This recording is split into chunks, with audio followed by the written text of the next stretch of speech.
How much is gonna cost me?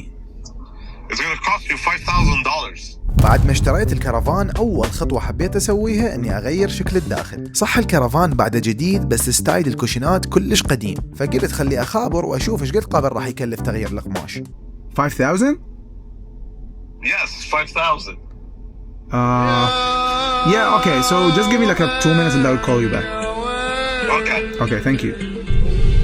لا بس خوشي جرمه ماوي. فقلت أروح السيف هو يحلها. سيف صاحب شركة OVI للأثاث، أتوقع كلكم شايفين مشاريعهم حول العالم مثل كندا وأمريكا والمكسيك السعودية وحتى بالعراق. بس هنا صار أكو مشكلتين، الأولى أنه سيف مشاريعهم كلش كبيرة، مطاعم، فنادق، بيوت، وبحياتها مشتغل كرفان. والمشكلة الثانية عندي بس 4 أيام ولازم الشغل يخلص. واليوم خلاص جاي استلمها، فتعالوا خلينا نشوف بعد التغيير شلون صارت. الله يسعدك. هلو، هلا حبيبي شلونك؟ جاهز؟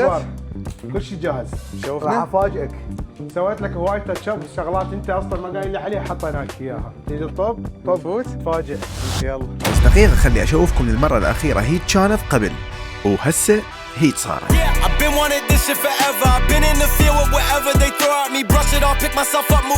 لا كلش حلو. طيب مثل ما اتفقنا هنا سوينا لك الريا بوستري، غيرنا لك الكوشنات، ضفنا لك هاي التاتش اب البسيطه، غيرنا لك هذا الفراش، ضفنا لك هاي الصغيره هنا، حطينا لك ساعه. حلو. ضفنا لك ذني تحط ادوات التصوير بيها.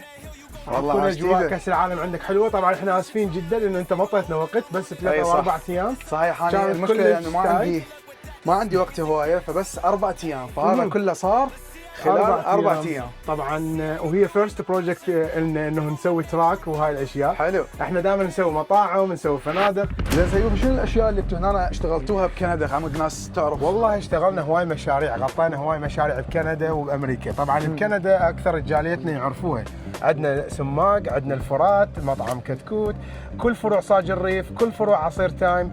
واذا تروح الميشيغان ايضا نفس الحاله. اغلب المطاعم طبعا هاي دا احكي لك العربيه والعراقيه، ما عدا انه اكو كثير بعد مطاعم اجنبيه. زين هسه الناس اللي راح تجي من طرفنا شلون؟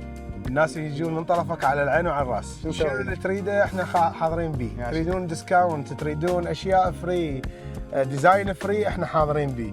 بس مبدئيا نعطي 10% ديسكاونت لاي شخص راح يجي عن طرفك. الناس تتوفر كوميرشال او ريزيدنشال. طبعا الناس يهمها الديسكاونتات اكثر. عاشت اهلا لك. وسهلا بك. لا تنسى تسوي فولو لأن باقي أقل من يومين على رحلتنا إلى أمريكا.